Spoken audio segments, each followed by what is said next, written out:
lagi AB ga bilo athe ko people of po bangke non kedam ta anstame central committee bangke iklai vet sudul lapen ke ang tong ti ke hai tom stame alang litum sta non mat ke bitim mangalang tum chiore la ki erdon thap ke hala opposition to la BJP long to bom ai la BJP ai ti sel ka chikrong to la pen ke SSC long do bom ha alang litum la opposition party tum si la so AB mang enang ke thang don ate ko people sinang thang don lo alang litum chichini lo BJP tum same non MP kilik long mangke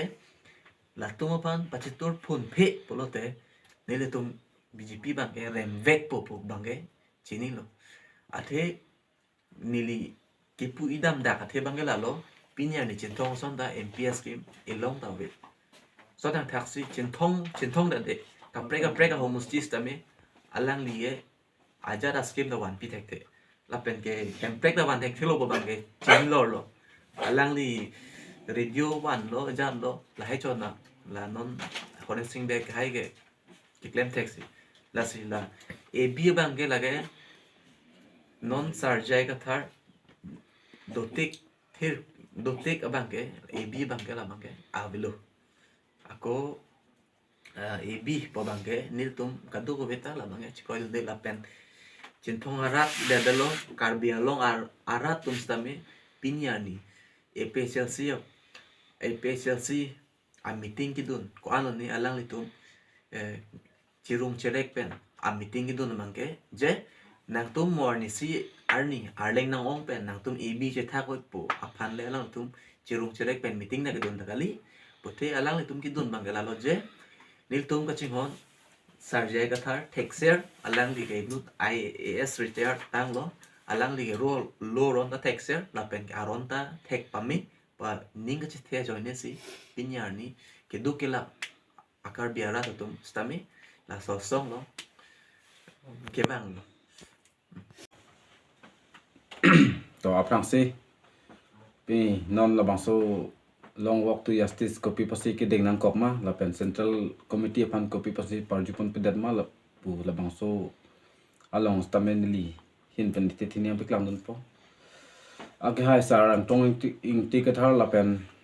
age hai sar dan sorong par la pen sip sonan se alang litum la pen la long walk to justice po along dorapet dawrapet klem rapet aria sangho atum phan an stame copy pasi la bangso asai ke deng nang kok wa putha ba kedam tang ani pen an sitame kiche ki be amen kang thanji la pen non tribal voter list an kang thanji pu la bangso chi song along central committee pen kaching ki kaching wai ka vedat aputha bang ke niltum Chinthong arat mate karbyang long arat atum sitame kamang hudun dukok lo alang litum copy ko son se ching wai vedat ma la bangso putha bang ke niltum CC along anta la bangso ching wai vedat pa putha bang ke niltum klar dak non mat ke thang nat abirta tan niltum long lela alang litum copy aning kama tha pentong malom so por la pu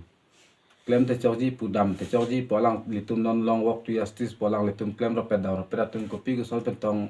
kaching wai kaching sai ki do pon ni la kai non man litum CC long abirta long pa mi mena tangte bangso ka chisong de do or die long walk to justice bangso ka chisong long armu ke do lo tangte bangso armu do open ta nang tum central committee hin ba ta bangso armu ke do lo tangte bangso nang tum bangso central committee members ala spokesperson ang tong ingti ka thar bante kapre ka songya potum ta bangso